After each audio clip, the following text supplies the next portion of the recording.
위키피디오입니다. 금주의 모형 뉴스, 반다이의 메탈빌드 비건담류 신작, 애니메이션 교황 시편 에우레카 7의 메인 기체 니르바 슈입니다. 네, 원작 에우레카 7, 영어나 국내명은 유레카 7이죠. 개인적으로는 저 비디오게임 슈퍼로봇 대전 Z 참전으로 성게임 후 애니메이션을 감상했던 작품이기도 했는데요. 모르시는 분들을 위해서 간단히 말씀드리면은 2005년 시드 시절인가? TV 방영했던 로봇 애니메이션이고요. 작화도 좋고 음악도 좋고 내용도 좋고 다 좋습니다. 다만 좋은데 왠지 캐릭터 상품에는 뭔가 왠지 개인적으로는 손이 가지 않더라 여서 솔직히 그동안 한 번도 관련 상품을 사본 적은 없었어요. 그런데 2026년 원작이 나온 지 20년을 기념하면서요. 20년이나 됐네. 반다이 메탈빌드 에우레카 7 니르바슈를 공개하고 있습니다. 그동안 상품화가 있긴 했어도요. 아마도 처음으로 등장하는 하이엔드급 니르바슈일 텐데요. 이 기체 정확히는 니르바슈 타입 제로에 RS라는 명칭이 붙어 있습니다. 네, 그래서 RS가 뭐지? 어딘가 싶었는데 실제로 고성능 차에 붙는 이런 명칭에서 착안해서 네이밍을 했다고 합니다. 네, 그래서 살펴보자면은 이 기체 기본은 TV판에 등장했던 초기 니르바슈 스펙 1의 디자인을 기반으로 하고 있습니다.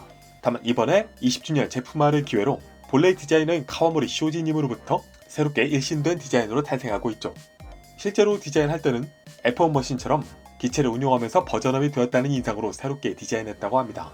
네, 그래서 이 모습, 원작의 니르바슈 스펙 1의 모습과 비교를 해보면요.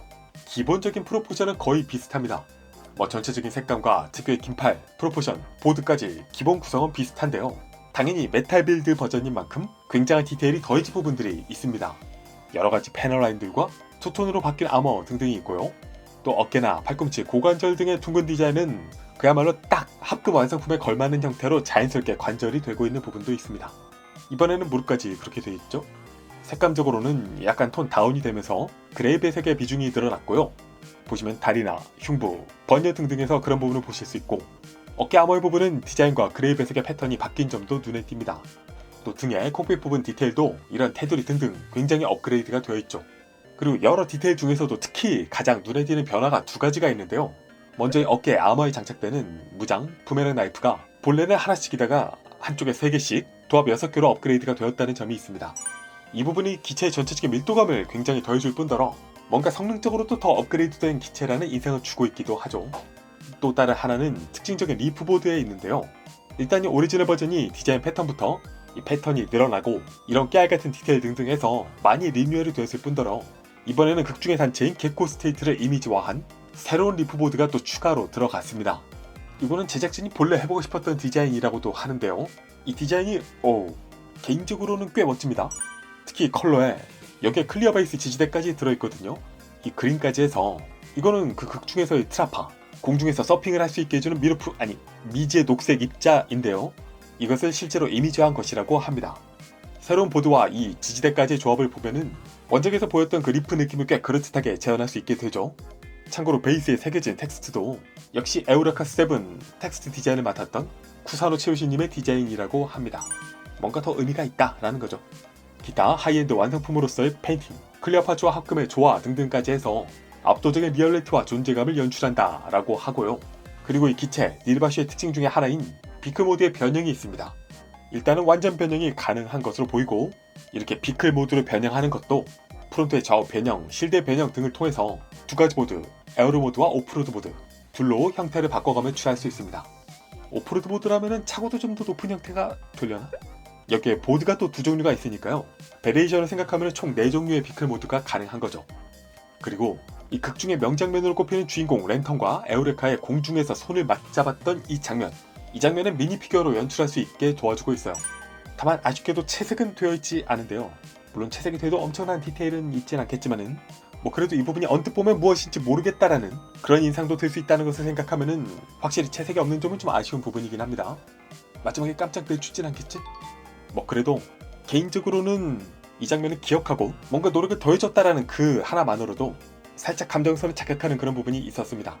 그리고 이 미니피규어는 이 외에도 특유의 복좌 안에서 랜턴과 에우레카가 각각 배치가 되어 있어서요. 반투명하게 볼 수도 또 빼꼼 열어서 그 안을 감상할 수도 있습니다.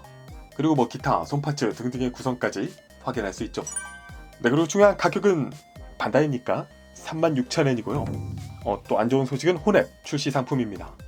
이렇게 해서 이 제품 자 20주년이잖아. 자 팬들 그때 기억을 되살려서 다시금 지름신을 불러일으켜 보자는 살롬살이라는 컨셉의 제품입니다. 근데 이게 진짜로 무서운 게 뭐냐면요, 저는 원래 이 제품 살 생각이 없었거든요. 샘플 공개하고 자시고 할 때도 에우레카 7 나왔구나, 근데 내가 돈을 이렇게까지 태워야 되나 이런 생각이 있었는데, 근데 이게 제대로 각 잡고 메타빌드로 새롭게 디자인한 모습을 보니까요, 일단 1차적으로 역시 카와모리 쇼지님 디자인이 좋구나, 멋지구나 생각이 들었다는 게 첫 번째. 그리고 또 플러스 BGM을 들으면서 이걸 보니까 또 그때 그 감성이 다시 살아난다는 게 두 번째이고요. 그리고 작지만 바잉 요소가 되는 이런 요소들 플러스 20주년이라는 그 뭔가 스스로 의미를 만들어가는 그 옛날 나를 생각하면서 선물을 해볼까 이런 F적인 마인드가 생겨나는 것이 또 세 번째. 이런 세 가지 요소들 때문에 이게 잘 팔리면 또 스펙2도 나오려나? 그때 사는 게 현명할 수도 있겠지만요, 모르겠다. 저는 오늘도 이걸 보다 보니까 생각하는 것을 멈추었습니다. 네, 그래서 이 작품을 기억하시는 분들도 계시고, 그렇지 않은 분들은 그냥 지나칠 수 있겠지만요, 어쨌든 혼자 가면 외로우니까 만든 영상 잘 봐주시고 여러분들도 현명한 선택 지름 되시기를 기원하겠습니다. 네, 그러면 저는 또 다른 나쁜 영상으로 돌아올게요. 위키피규어였습니다. 위키